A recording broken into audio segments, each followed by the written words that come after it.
You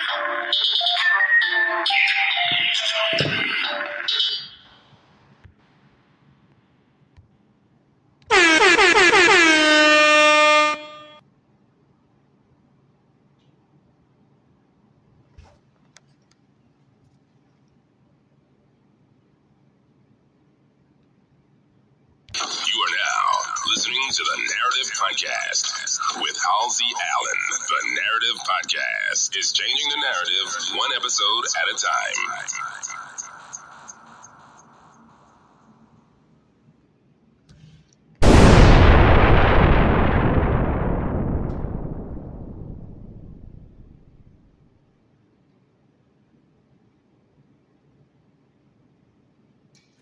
Check. Bruh. Check.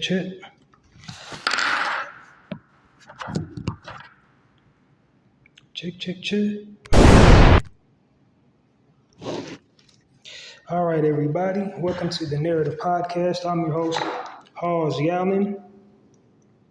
Hope you're hearing me loud and clear. This is a live edition of the Narrative Podcast.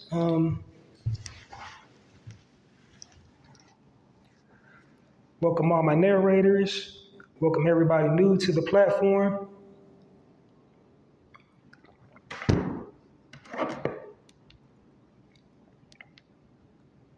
Just a second. I don't know why my special effects aren't working, or like I'm not hearing it all this time. Kind of having difficulties with this platform today. Like I'm not hearing it back. It's telling me to shut the mic off. Listening to the Narrative Podcast with Halsey Allen. The Narrative Podcast is changing the narrative one episode at a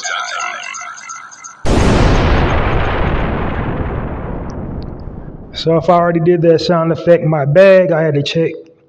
Because no sooner than I said it, then all of a sudden I can hear the sound effects. So this like audio podcast stuff is tricky. I kind of think somebody got my account kind of hacked and screwing with me. Because I tried to go live like 10 minutes ago and it was not going live. But I digress. It's a pleasure to be here today.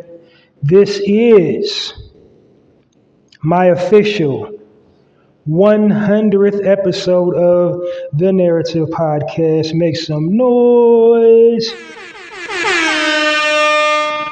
Yes, indeed. Been doing this a whole year now. Thank you for everybody for supporting me. So you can see the platform growing. You can see my content getting better. When I first started, I did not have a format. I was just talking. Didn't have theme music, didn't have sound effects. All I had was just the provider service, and I'm slowly just getting bigger, adding more stuff as I'm going. So, guests is coming, and then, the transition from audio to video is coming. But in the meantime, I'm just going to keep on delivering that content and be a servant for the people and bringing you that real.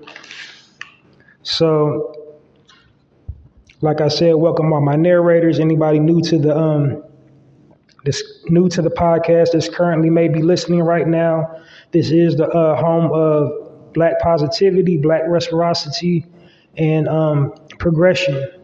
What I do here is basically change the narrative one episode at a time by destroying negative Black stereotypes. How do I destroy the negative Black stereotypes? I provide positive frames of reference about Black people and Black culture and deliver commentary from the Black perspective on Black issues and world issues. So I hope that sums it up for you.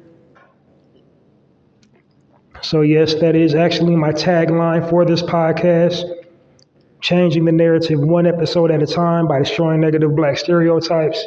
The reason I feel I needed to create this platform is because the mainstream media weaves a false narrative about Black people and Black culture. And basically, they weaponize the news against Black people to make us look to change and alter the world and local perception of us. So this is a big, huge part of the reason why Black people are in the bind we're in. They basically use propaganda to make us look a certain way. They hypercriminalize women, because women be doing some gangster stuff too, but basically they hypercriminalize our men, they hypersexualize our women, and just paint us in a very negative light here in America and abroad. And how does that hurt us? We're not afforded certain opportunities. They're programming and conditioning our minds to believe via the airwaves and via these video and audio clips we're supposed to act in a certain manner. We're supposed to be hostile towards one another, be retrogressive, and not be productive members of society. So that's, their job is to paint us as a drain on the resources and not a contribution to the human experience. And basically just make us look like savage animals.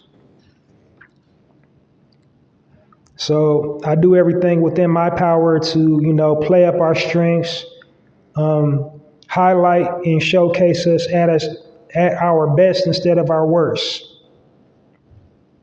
I try to find stories of, liberation, redemption, stories about us excelling at an excelsior level, whether it be in entertainment, academics, just life in general. Being leaders in our community, raising our children, being, a positive role model.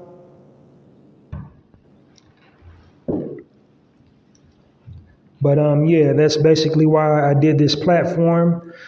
This is a live edition, and what I basically do here is share articles that I found that come across my radar. And the reason why I do that is basically, again, to reinforce the positive rather than, fixate on the negative. To just really drive that point of, Black excellence across rather than feed into the negative Black stereotypes, the ratchetness, the gang stuff, the gang culture, drug culture, street culture. Because we get too, much of that. I basically just normalize being normal. To engage in criminalistic activity 24 hours a day, that's not normal. To not be, at a certain age and not functioning on all your cylinders, that's not normal.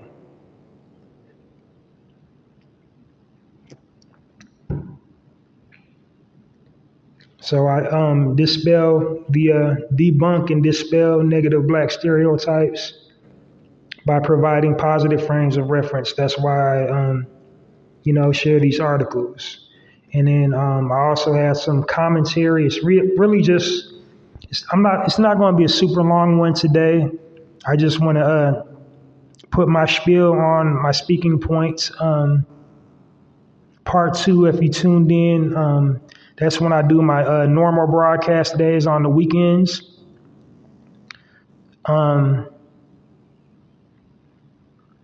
I basically do my commentary. I go over the format after I'm done with the articles and before I jump into the commentary. So yeah, I'm just dive right on in and just fill you in as I go along. Hope everybody's doing fine. So, like, what y'all think of that verses? Did y'all see that, the verses? Like, oh my goodness. Um, and so the BET Awards happened again this year. I didn't, just to be truthful, fam, I didn't check for it because I was so disappointed and hurt last year. I didn't even want to set myself up for disappointment. So I still have not seen it. But on a positive note, I haven't heard anything bad. So all the stuff I've been coming across my radar looked pretty positive. I didn't see any sisters, scantily clad. I wasn't hearing no fights. I wasn't hearing any negative commentary about that night. So I guess it went all's well. I may watch it, but yeah, I think it's a consensus that last year was an absolute crap show. Absolute and total utter crap show. There was no redeeming qualities of it nearly almost whatsoever other than the DMX tribute. It was just like throw the whole show away.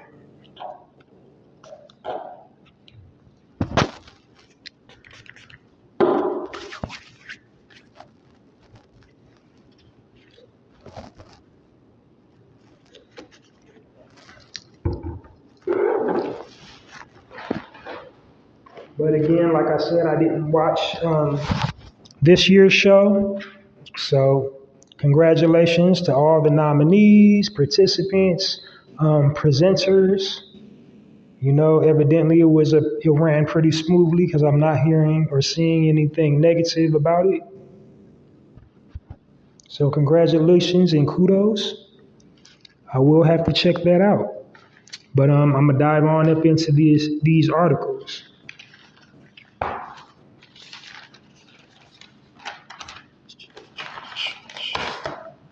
So, like I said, I don't know how clearly I was coming in. This is my actual 100th episode. It'll say, back in when I repost it later, it'll say episode 102. And that's because I was having technical difficulties with, I believe 96. The last 20 minutes of it was inaudible. We couldn't hardly hear it at all. It just kept on for 20 minutes. And then I had to go back and do the last 20 minutes of it. So it was actually, 98, 99. That's how it got recorded, but it was actually just 98. And then so over the weekend was 99.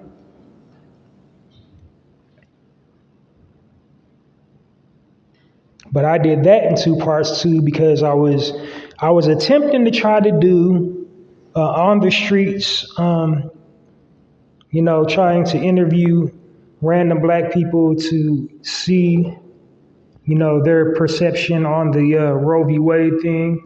They chime in on that, and then it didn't go well. But I think I got my point across. But I want to just retouch on some things that I didn't really get my point across on after I get done with these articles.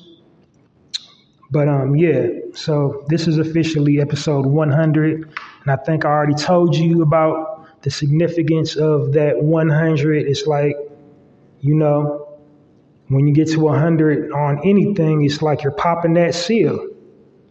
So it's already cemented in the cosmos after that 100th time of doing anything. Consistency is what I'm saying.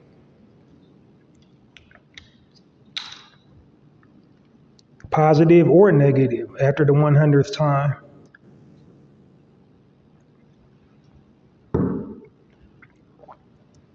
Positive results or negative results. And since I'm building a positive platform, I know positive results are on the way. All right, so dive on up into these articles. So my very first article The headline reads, 4-time felon, Dean's List graduate, suspended 2 times, earns 2 degrees. And this is this life story about a brother that passed last year, heavy in the Pan-African movements, Runako Rashidi. So, I urge you to just do your due diligence on him. He had a quite compelling, impactful life, and he contributed to the cause immensely.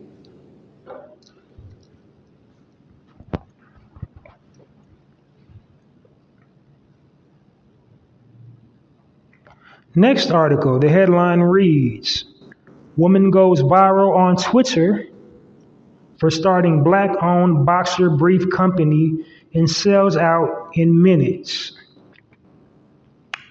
And the name of her brand is called Creased Label. You can check it out on creasedlabel.com. There's no about section. It just says it's a Black-owned company, so it's a woman. I can kind of dig why she wouldn't have, a picture of herself or her name, because it just be like, people be doing weird stuff on the internet. It's just like, you just be weirdos. So, I get it if you can't find a background story on somebody that starts a business. Now, on the purpose of my platform, what I like to try to do is, find people that have an interesting background story so I can demonstrate through their story, the transformative process that it can be done. Because the way this system is structured and how they attack our psyches through the airwaves, they have us believing that we cannot do it. And so everybody, all the Black-owned businesses that I highlight are people that sat down, figured it out, and figured out a way to do it. So it's usually people with little to no education, little to no expertise in that field. Oh, I'm sorry. The cord grazed the sound effect, so apologize about that. Yeah. Those are the types of people I try to highlight on this platform, is just people, regular people that just figured it out. So she is a regular person that figured it out. She has a multi-million-dollar brand, and it's growing. She keeps adding product. She got this. Go check for it. Creased Label on Twitter, and then creasedlabel.com. It'll show you everywhere else the brand is advertised. Now it's another. Be careful, because it's another company similar to it. It's called Creased Company, and that's not her. Creasedlabel.com is the Black-owned business. So we support Black-owned over here.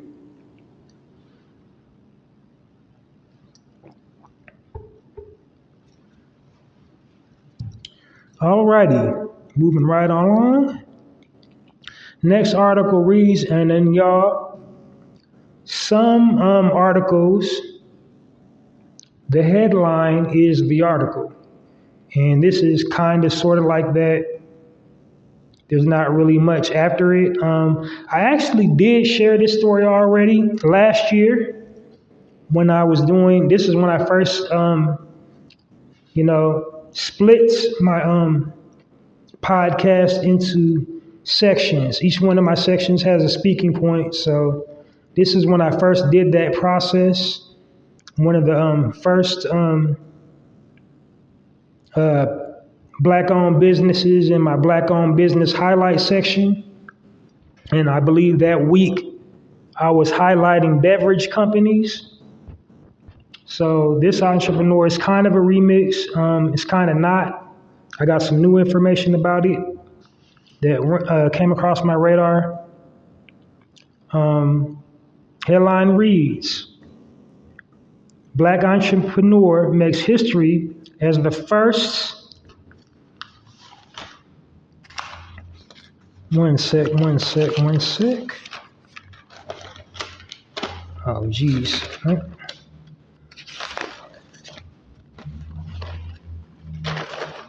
My notes is kind of scattered. Okay. Headline reads, Black entrepreneur makes history as the first to open a juice bar inside of Whole Foods. Chris Good, CEO of Ruby Jeans Juicery, has opened his newest location inside of Whole Foods, making history as one of the first Black-owned stores to have an actual brick-and-mortar space inside Whole Foods. Now, if you're not familiar with the story of Ruby Jean, he names his juice company after his deceased aunt, Ruby Jean was her name, and or his mother. I can't remember. It was either his aunt or his mother. So if I'm tripping over that, like I said, it was last year, and I haven't really followed the story since last year, but I remember it enough to remember the name came to pay homage to a female in his family that cared for him coming up. So it was either his aunt or his mother. But essentially, she passed away due to, I think, diabetes. And then he himself was, suffering from a wide range of health problems. And he decided to start juicing. He started to pursue the healthy, active, fit lifestyle. He started exercising and eating right. And he decided to started his own line of cold pressed juices. So that's amazing. And I believe the location is in Texas, if I'm not mistaken. The Whole Foods in Texas. They're actually where he's actually pressing the product. It's not just bottles of Ruby Jeans Juicery. This is like he's actually pressing fresh pressed juices to order inside of Whole Foods. And that is like never been done before. So he created a brand new, nuance within the culture of Whole Foods. So yeah, that is definitely noteworthy.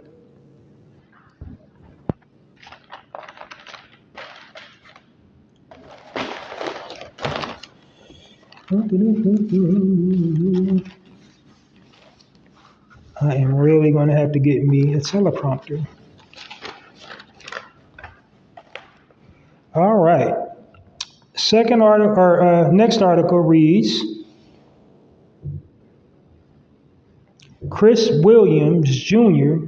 went from being homeless and living in a rental car to being the youngest Subway franchise owner in Atlanta, Georgia. So like I said, some of these, the headline is the article, and yeah, that was one of them. Headline is the article. So you can probably Google his name and read more about his story. Try to just type in Chris Williams interview. Put that in the Google browser, Chris Williams interview Subway. But that's definitely a redemption story, like not giving up hope and being consistent.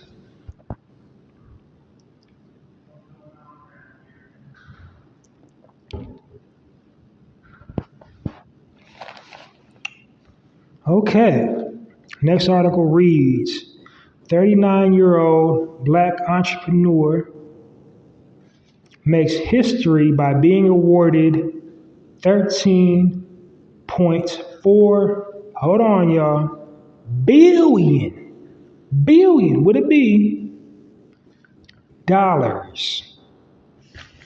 And the brother's name is Isaac Barnes.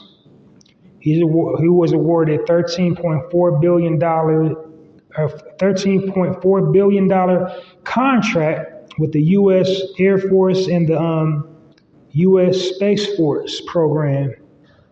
So his company was awarded that.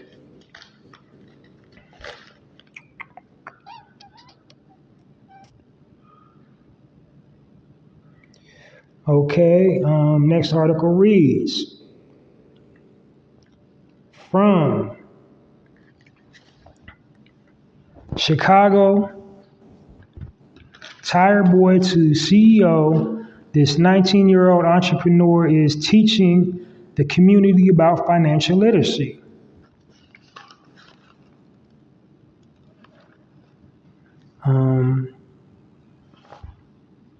They just got his handle on. He got a YouTube channel. It's MJ Blayton. It's just MJ Blanton.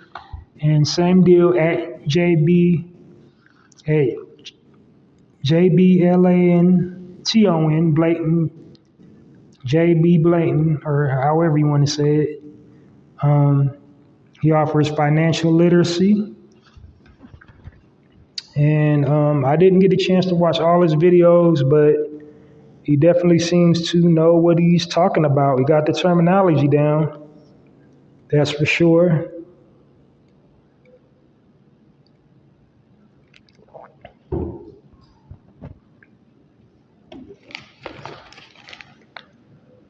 All right.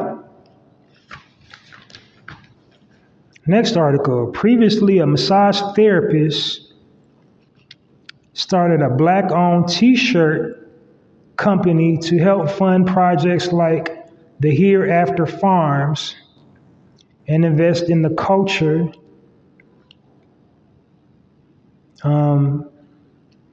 Meet Champagne, they don't say her last name in the article, member of the Black Achievement Fund. And the Black Achievement Fund is a nonprofit. So fun fact, business owners, after you get your LLC and S Corp, you want to start you a nonprofit because you can pay into your nonprofit and not get taxed and also get deductible write-offs. So when you get your start your nonprofit, get your 501c form, get that filled out correctly. And it's basically like the income is funneling itself. So like you can donate a portion proceed of your profit to your nonprofit. And you get a tax credit for that.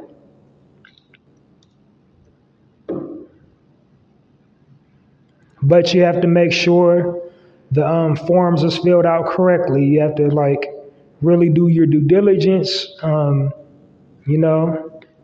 invest in a lawyer for somebody to do that correctly for you, or, the best knowledge is the knowledge of self, do the knowledge yourself.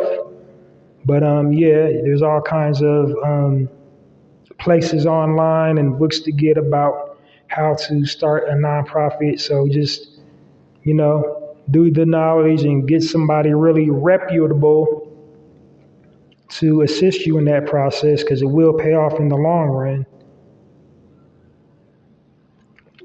Not to mention, just giving is just something you should do anyway, especially when it comes to this liberation thing. That's the only way we're going to make it out, is by helping one another and giving back and building institutions where we can leave something for the future generation. Not just live for me and my own. Because let me tell y'all something, for me and mine people, I just do for me and mine. I don't worry about nobody else. You and yours. It'd be one of yours that, develops a sense of, privilege. They'll become feeling privileged, like you have to do something for them. And the things that you're currently doing for them isn't good enough. And I know every black celebrity or public figure can relate to that. It's like as soon as they blew up, they got all these relatives they never knew about, all this family that they never knew existed. But when they was going through, they couldn't depend on nobody. So that's something to think about if you possess that just me and mine mentality.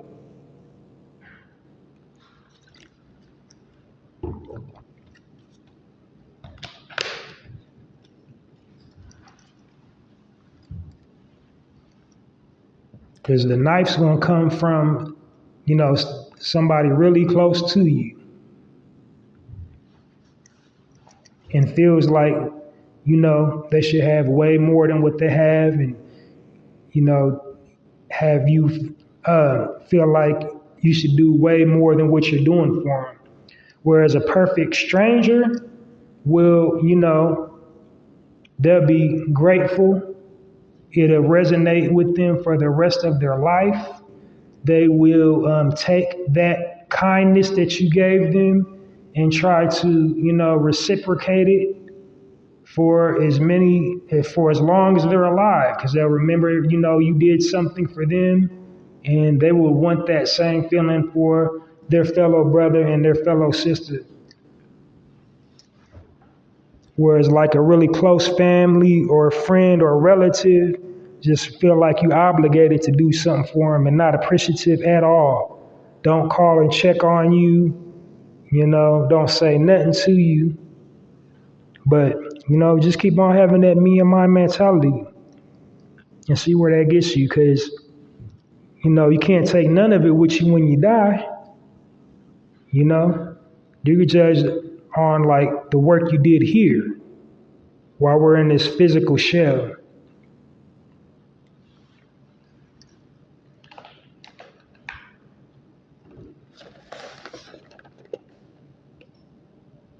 So yeah, that is all the articles I had today to share. And then shout out to the Hereafter Farms. I implore you to really read up on the Hereafter Farms. This is like a real life version of, like, if you ever played like Farmville on Facebook, this is like a real life version of Farmville. Like, it's an actual community. You're keeping everything you farm. You're getting the plots of land. You're using, black economics at its finest, networking, like attracts like at its finest. And you're just cultivating the land, living off the products, helping, your next door neighbor, give them supplies, they give you supplies. You can live on the property and farm it the way you see fit and just keep growing and growing. And you can go all over, the United States like that, or abroad, or however large they're trying to make the product. I forget the gentleman's name that originally originated the Hereafter Farms, but I definitely do know the brother that made the Hereafter Farms infamous, and that would be none other than the brother Ben X. He's the one that helped them scale the Hereafter Farms. So yeah.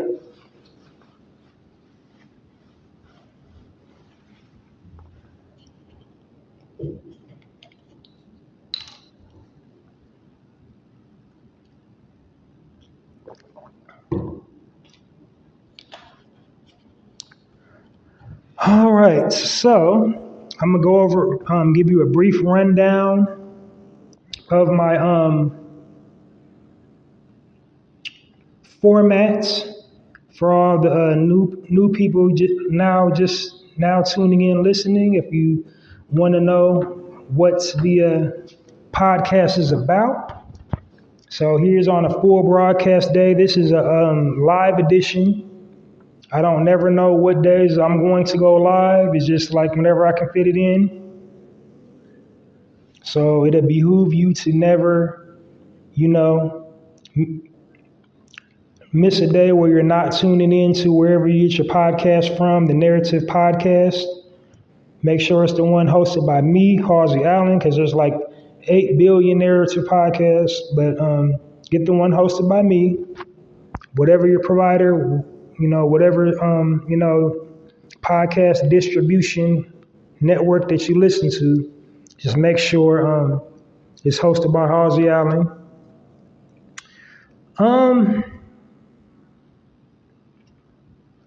Firstly, I start off by offering the olive branch to any Black-owned business owners.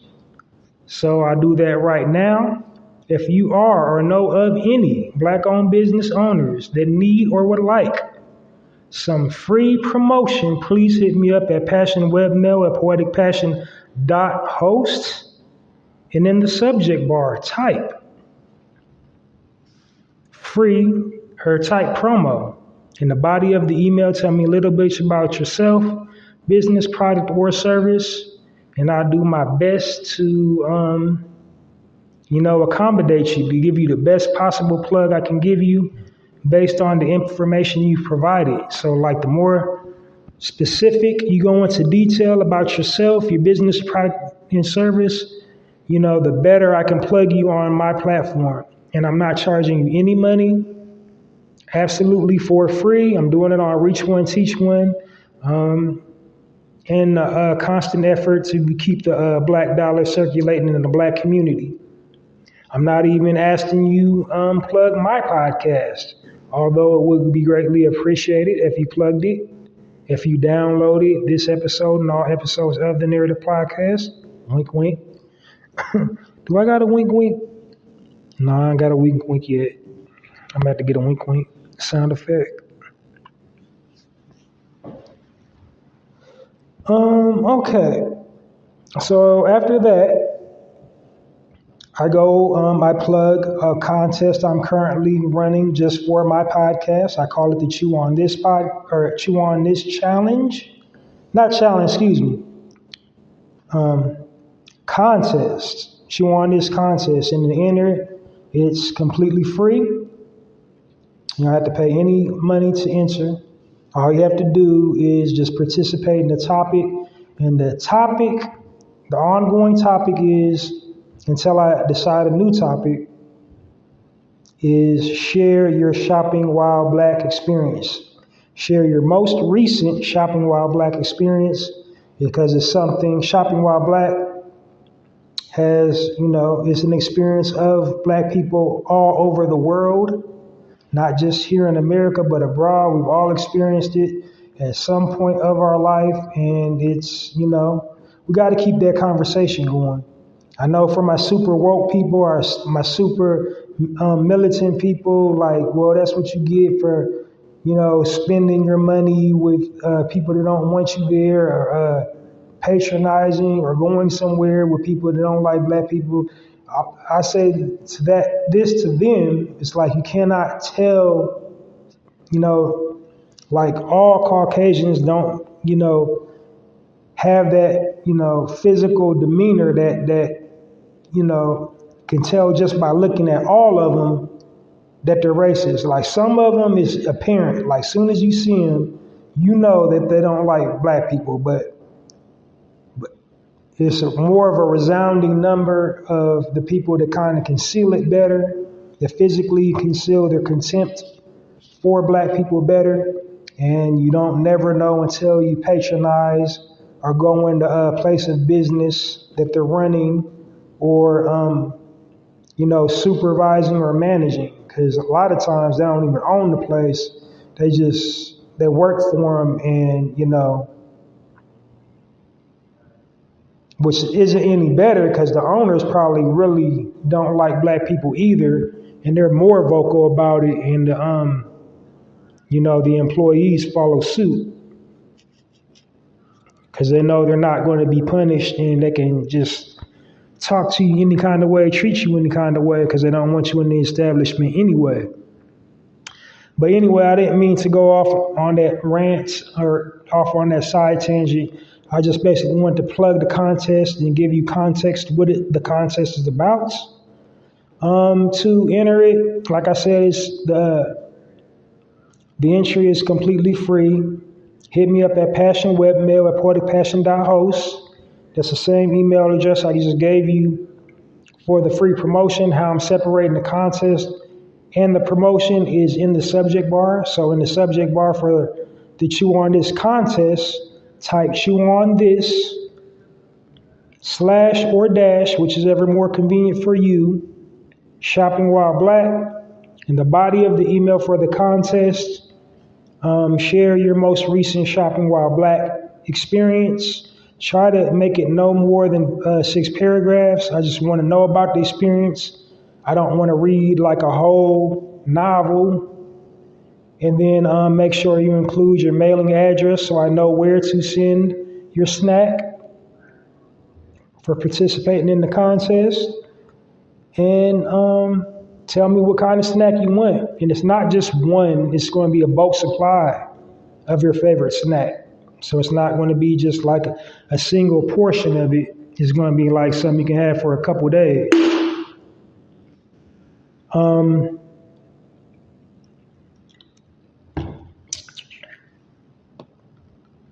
So be specific as possible in the body of the email. Shopping While Black experience, your mailing address, and your type of snacks that you want. Snack singular. I said snacks, but snack is going to be a bulk supply of it. And then also, trying to think of what else to say. Oh yeah. So my idea is I'm trying to support Black-owned. That's what I do on this platform. I'll be looking for a Black-owned vendor that deals, bulk supply, something, a Black equivalent to a Sam's Club or a Costco. That way you're supporting me by entering the contest, proving that you're listening to the podcast.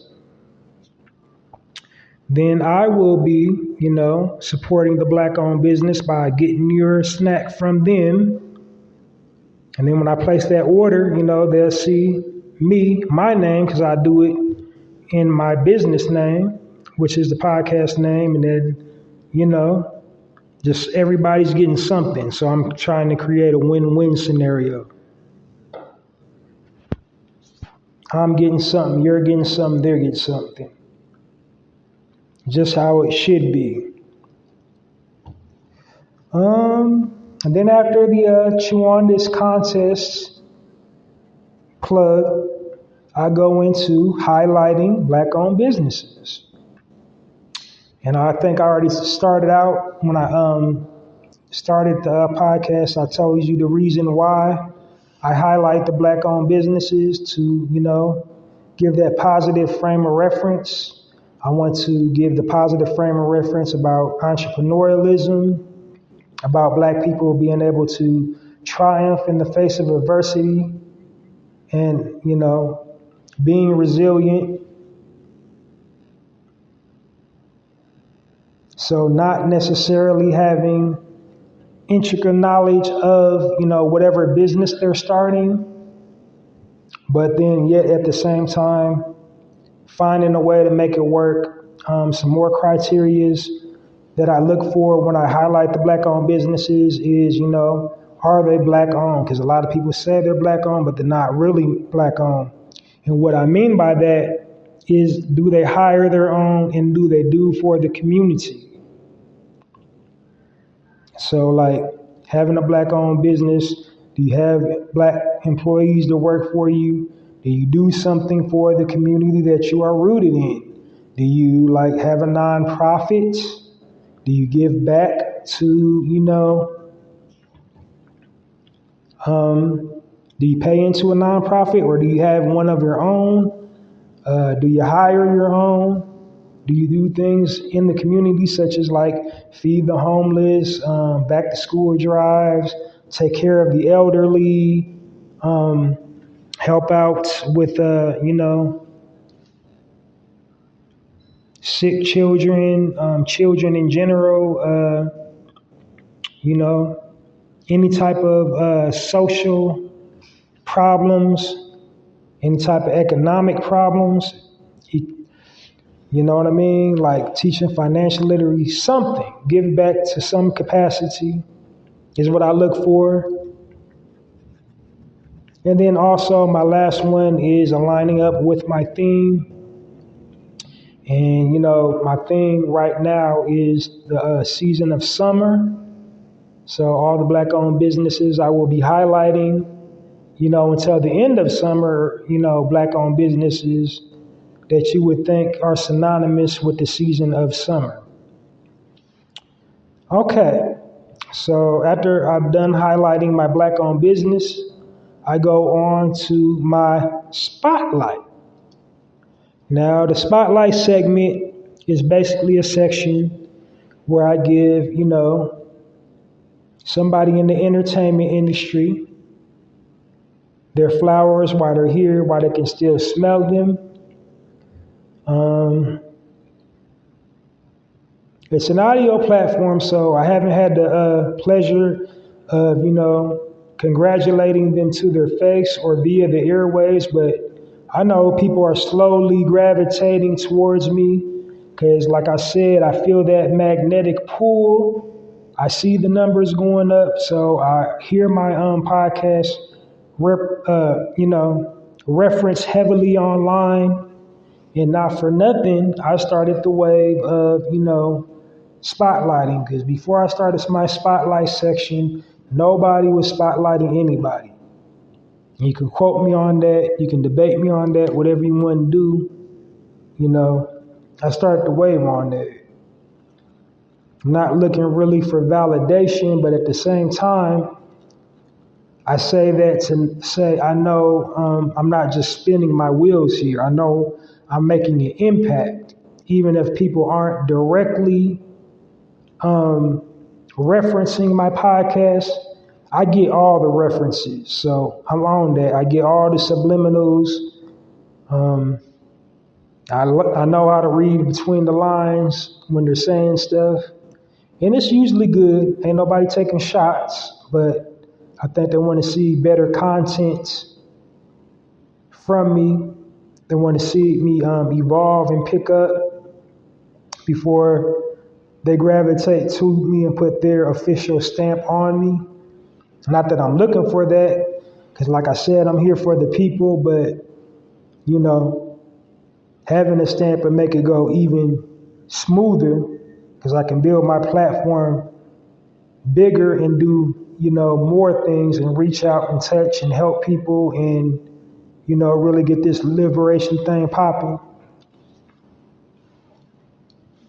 But, I'm building. We see the growth.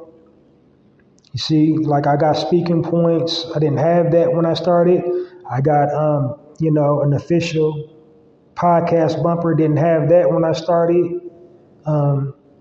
So yeah, got ads. Didn't have ads when I started. And speaking of ads, I'm apologize in advance when I share it back to my platforms for the mid-speech ad rolls. So I don't know, like after I share it, when they're going to pop up. So they'll cut me off mid-speech.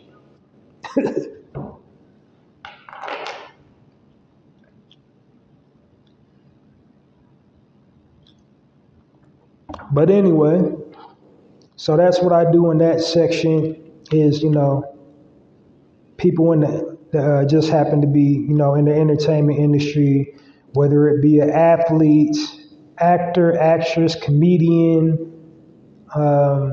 public figure, just basically anybody doing something positive, empowering and impacting the movements, using their platform to elevate us and to, hold us in a high regard and keeping us in a positive light and shining the light on our social issues.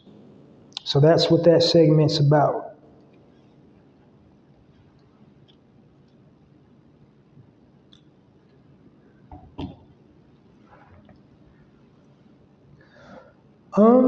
Then after that, after the spotlight section, I do a health and wellness segment. And in the health and wellness section, I'm basically just promoting the healthy, active, fit lifestyle. So full body health, tips for physical and mental wellness to just basically keep us healthy, active, and fit. And in that segment, I give tips. It's usually about the health benefits of a vegetable, fruit, plant, or herb, a physical exercise or a mental exercise you can do to help, increase your vitality and help sustain your life.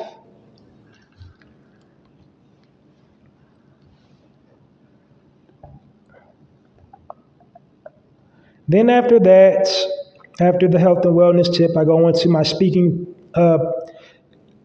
point of the day. So I when I have a speaking point, something that I want to address, it's usually something, in the current news that involves us, or if it's like a world issue thing, I get delivered the commentary from the Black perspective as it pertains and relates to our people. And in that scenario, what I would be doing is taking control of the narrative because, if, you let somebody tell their story, they're not going to tell it accurately, like they haven't been telling our story accurately all throughout history. So, hence the title, The Narrative Podcast, because, they want to just tell who we are to fit their narrative.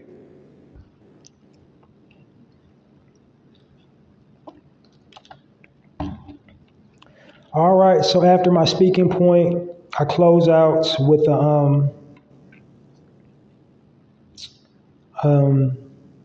just a jewel, something, my last word, final thoughts, just something to have you think critically, just leave you with something profound. That's what I do in that section, is leave the audience with a profound thought, just something to engage and evoke thought,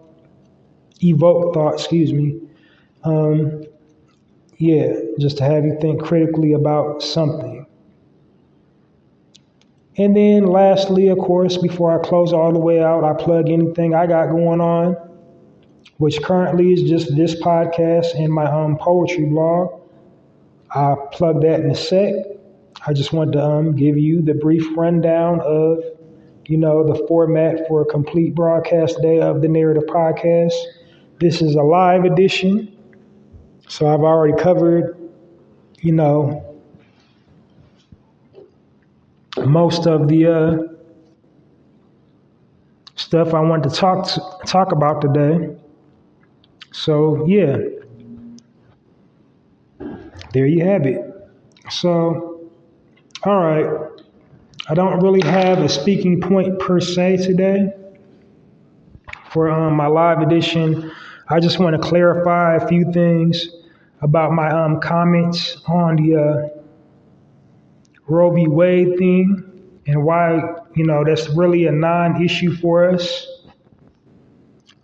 First and foremost, I want to say for anybody that's, so juxtaposed towards the notion of, what happened and using their platform to, speak on it.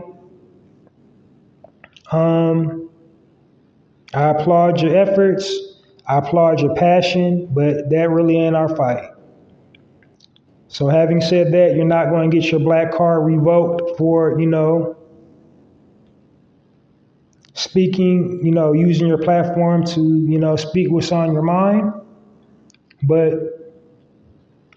Nothing should overshadow and take away from the main business at hand. And so what's the main business at hand is liberation. Because with this Roe v. Wade thing, it's their, agenda. They're manipulating our emotions and, capitalizing off the way we react. Because this is just the jab thing all over again. So you had some of us that was anti-jab, and then some of us that was pro-jab. And what we was doing was going back and forth with each other online and fighting amongst ourselves about it. And so although that particular thing did pertain to us, because when it first came out, it seemed like they was trying to force people to take it, like they was about to insurrect some type of legislation where you had to take it. And so it was causing division in our community. The way this Roe v. Wade thing is causing division within our community. So although, it is a woman's choice, although I know there's extenuating circumstances in which, it would be okay, like in the case of rape, in the case of incest, in the case of, having a mental breakdown and a child is like the last thing you need or want right at that time. In the case of, drug addiction, in the case of maybe you don't want your child, if you are HIV positive and don't want to take the chance of bringing your child into the world under those circumstances. It's understandable. I get the frustration, but at the same time, it doesn't really concern nor pertain to us as a people, you know what I'm saying? Because the main focal point, all we should be focusing and worrying about right now is liberation. All we should be worried about right now and focused on is, how to stop being sick and tired of being sick and tired. That's what we should be focused on. We should be focused on getting our tangibles from this evil systemic government that owes us. Like we just had Juneteenth. I saw 5 videos, fam, about reparations. 5. They've been talking about this Roe v. Wade since old boy got elected. Since right in the somewhere in the middle of the elections, somewhere when they was tallying up the votes, they started talking about this Roe v. Wade stuff.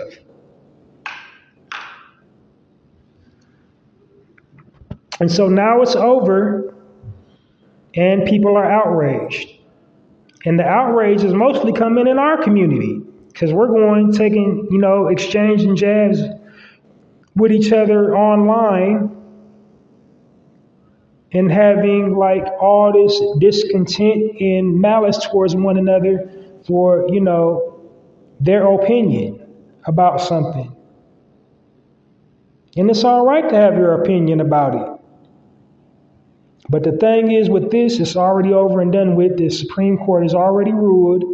Why are we still arguing? Why are we still having all these town hall meetings when the focal point needs to be on collecting our debt?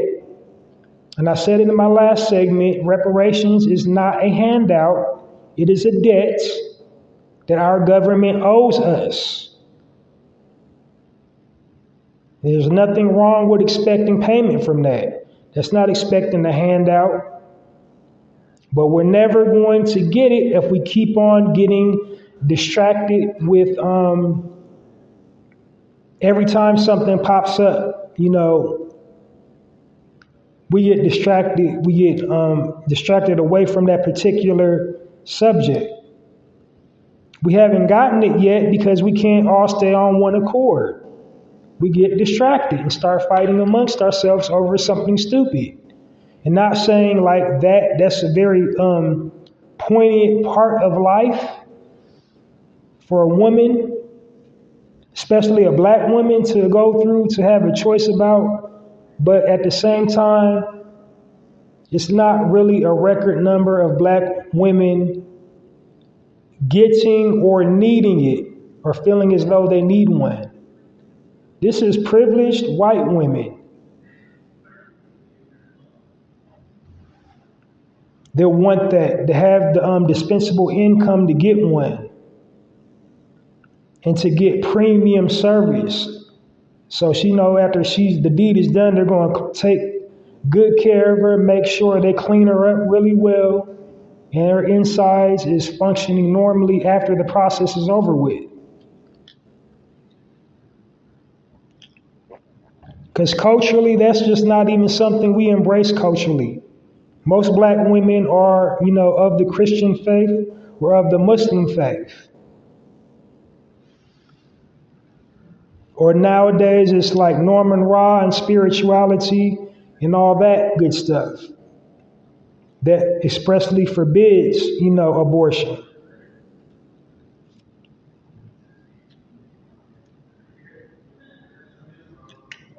So that's not really our issue. So to fight the good fight, we have to focus on fighting our fight.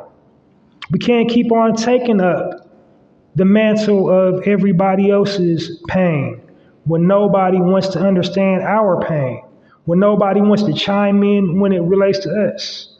Like the only reason why they cared about George Floyd is because they was forced to watch the monstrosity unfold in front of them. Because of the pandemic, we was all on curfew. We couldn't go outside. All we could do is stay in our house and watch television, watch all, what they was putting on the news, what they was putting on the internet. And then that happened. And this is like, how many millions of George Floyds we had before it was that George Floyd that nobody didn't care about?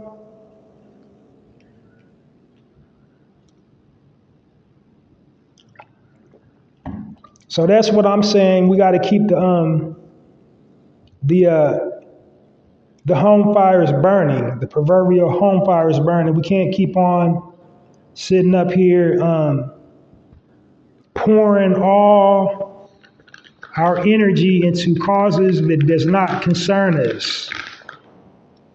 Because, like, for everybody that says they want equality, for us to all just sit down at the tablehood of brotherhood and just get along and kumbaya, nobody has lent their voice and went to bat for us, wrote Congress letters, petitioned senators or nothing, said, hey, y'all guys owe black people reparations. So now Caucasians here, now our Asian brothers and sisters, not our Spanish brothers and sisters. It's like, I already said in my last segment, if we win, everybody wins. And it's like, not like they don't have it. Because when it first popped off, they got borrowed $1 trillion. So where'd that whole trillion, you can't spend up $1 trillion, bruh. You can't. Where'd the rest of that money go? Then they just got through giving the UK 13 million, and we ain't even got ours.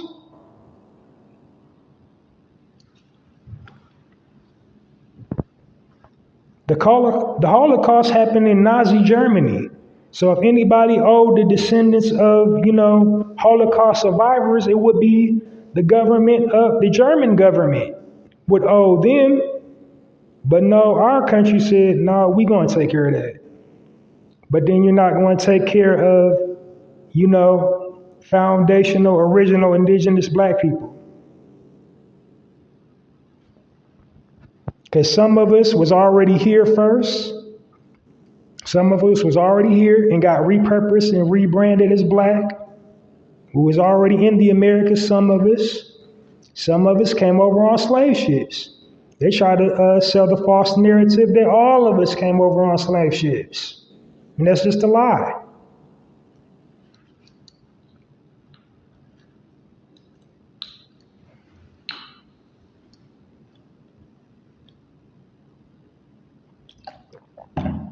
So that's what I was saying. And I get the original argument for the Roe v. Wade thing was about, Norma Lee, Nelson, McCovey, lying, saying a black man raped her.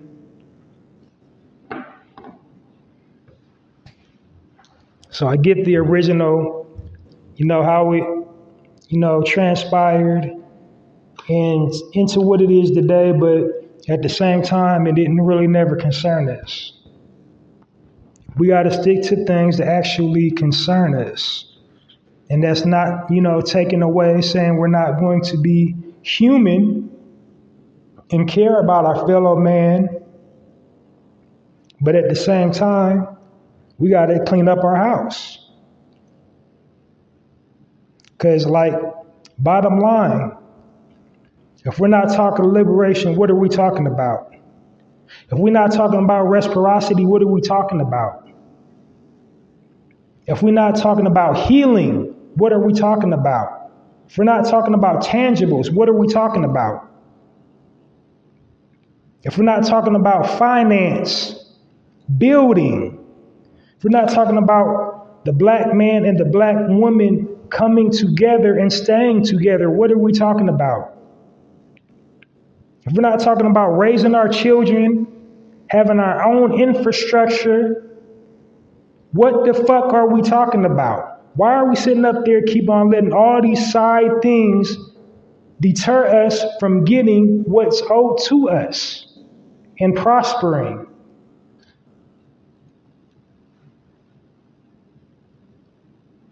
There's no way in hell we should be going through this hell here in America. There's no way in hell that China owns all of Africa. There's no way in hell that, brothers and sisters over in Canada is getting the short end of the stick. Brothers and sisters in the UK getting the short end of the stick. Brothers and sisters down in Australia getting the short end of the stick. In the Latin Americas getting the short end of the stick. Ain't y'all tired of getting the short end of the stick?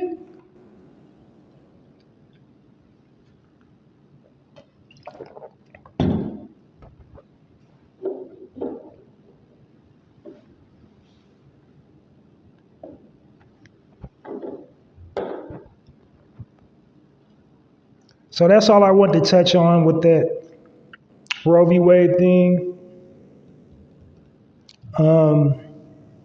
And just cement my points with it.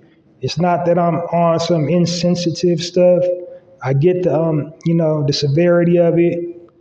But at the same time, like I said, it's not really, our fight to be fighting. If you want to express your, views on it, that's perfectly fine. But don't get so passionate about it that you forget, the long-term goal. That's something that, that never needs to stop being talked about. So we don't never let, we keep on letting the reparations shine get diminished by all these other little side tangents we veer off on. All these other little side causes we veer off on. Instead of staying, focused and having tunnel vision, you know what I'm saying? Keeping all our ducks lined up in a row. And that's the big duck we need to focus on is the reparations. Because after we knock that domino down, the rest will follow. It is in a shockwave all throughout the world. Because after we get ours, our brothers and sisters over in London, they'll start getting theirs. Our brothers and sisters in Canada, they'll start getting theirs. Our brothers and sisters in Europe start getting theirs. Wherever black people is other than America, they'll start getting theirs. But we got to get ours first.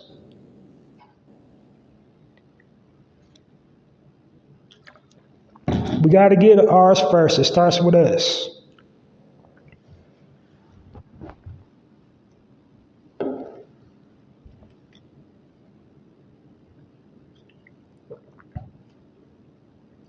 So think about that.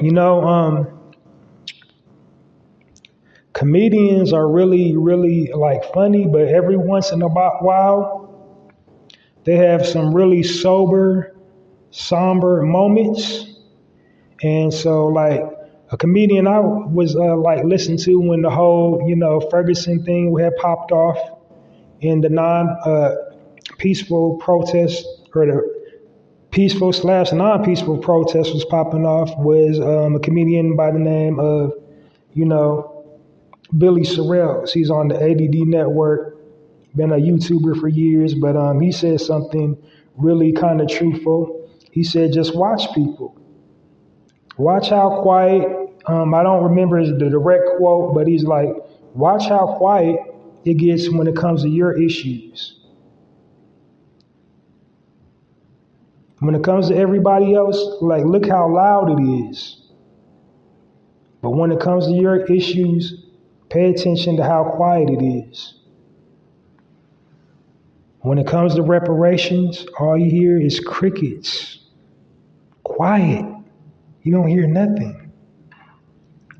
All these Caucasian entertainers that benefits and have benefited from black culture, not one of them has used their platform to be like, do a PSA ad, get black people reparations. Not one of them. Tell me one. I'll wait. I ain't gonna wait long.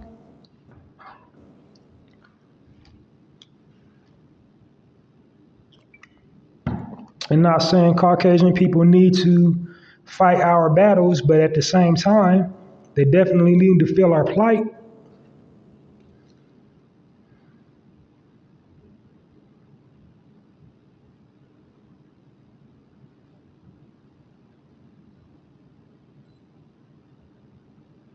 Another person that went really good about this Roe v. Wade thing, I didn't have her information at the time, but she spoke a whole lot of truth to the situation. I really enjoyed her perspective of what she had to say about it. I think she goes by the name of Ms. President, Madam President. Let me see. She's a YouTuber. She's under the Fly Nubian Queen umbrella. Have to just go in and check make sure I'm getting it right, because I want to give her props, because she really, really, really, said her thing on it.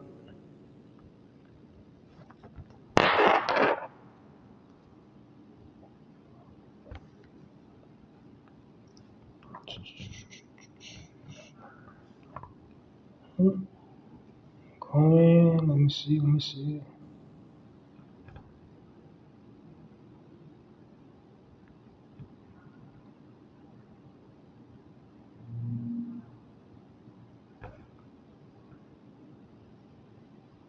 Trying to find it.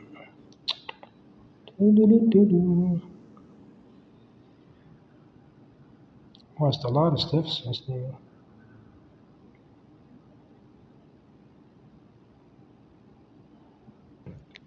Okay, her name is Madam President, and it's with a Z, Prezident. She went into full explicit detail about it, and she did a very good job at summarizing why that's not really our plight. So again, no disrespect to anybody that's, devoting their platform to talking about it, devoting their platform to bringing awareness to it and what it could potentially mean for us, but doesn't directly mean anything to us. Because this is just basically like this white privilege at its finest. Because we already seen with the Capitol Hill riots, when Caucasian people don't get what they want, especially in this country, we got to hear the riot act all the time. And the conversation never dies down. Conversation never stops until they get what they want. And if they don't get what they want, then they level it to the ground. They destroy it.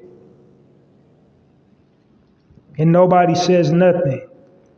Meanwhile, we talk above a whisper, and we got the National Guard coming down on us.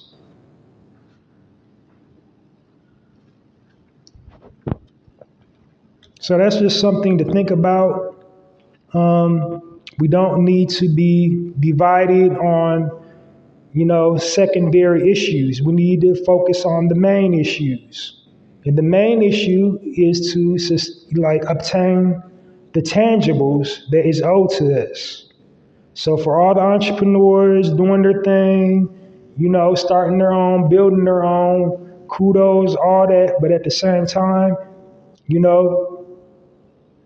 having what's owed to you, that will make your empire even larger, yes? So if you got all that without the reparations, if you got the private jet, if you sitting up there in a mansion or a loft and it's only you and you got that, kudos. But what else could you get if you had reparations?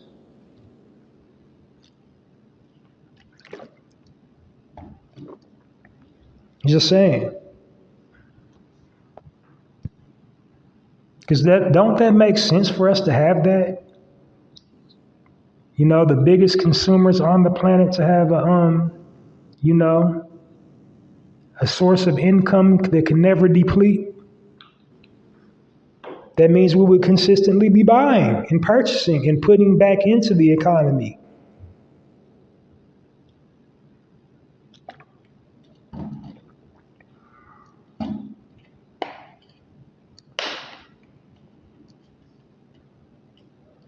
But it's just like I said in another original point I had. It's not that they can't, it's that they don't want to. It's that they don't want to. They don't want to because they want to maintain the balance of power. For the majority of us to be where we're at, they feel powerful. That's their cup of coffee. Because no matter what's going on in their lives, they can look in the mirror and say, it could always be worse. I could be an N-word, hard R. At least I'm not an N-word. When they hit rock bottom, they say, well, at least I'm not an N-word.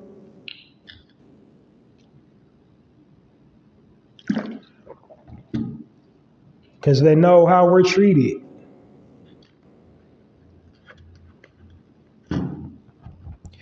Well, that's all I really want to touch on. Join me next week for a full broadcast of the Narrative Podcast. Definitely when I share this segment, download this episode of the Narrative Podcast and all previously recorded episodes of the Narrative Podcast hosted by me, Halsey Allen. I got tons of projects coming up on deck.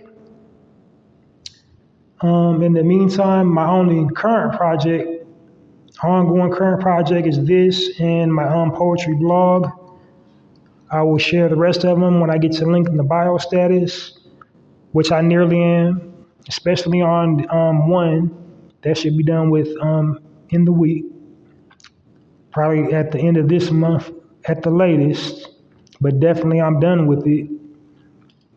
So it's a writing project, so as soon as I obtain the hard copy from the place, I'm in the upload section now. So as soon as I get all the content uploaded and they give me the hard copy, I'll tell you where you can purchase your copies and all that and market it. So when I'm in the marketing stage, I'll share it with you. But Yeah, you can definitely right now just support this podcast, Narrative Podcast, by downloading this episode and all previous episodes of the Narrative Podcast. So tune in on a regular basis to avoid missing lives. My poetry blog is called Halsey's Poetry Corner at www.mrhalseysblogs.com. My tagline for that is poetry with a passion, poetry for all occasions.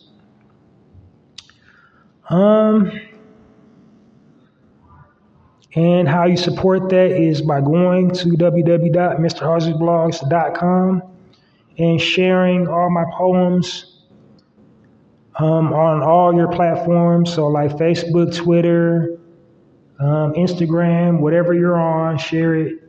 And, I get the hits from that.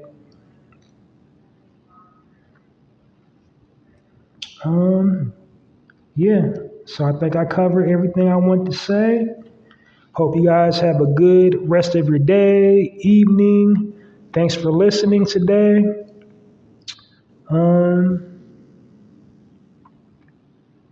Yeah, that's it. Please just tune in and check me out this weekend for sure. Just tune in on a regular basis because I never know when I'm going to go live.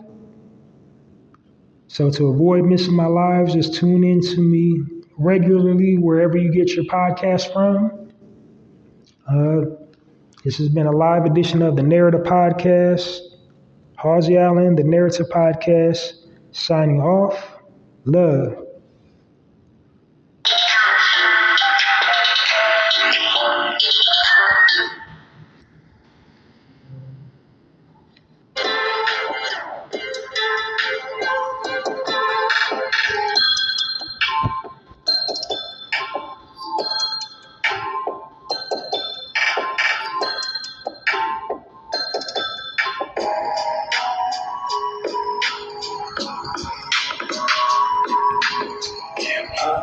Set your place on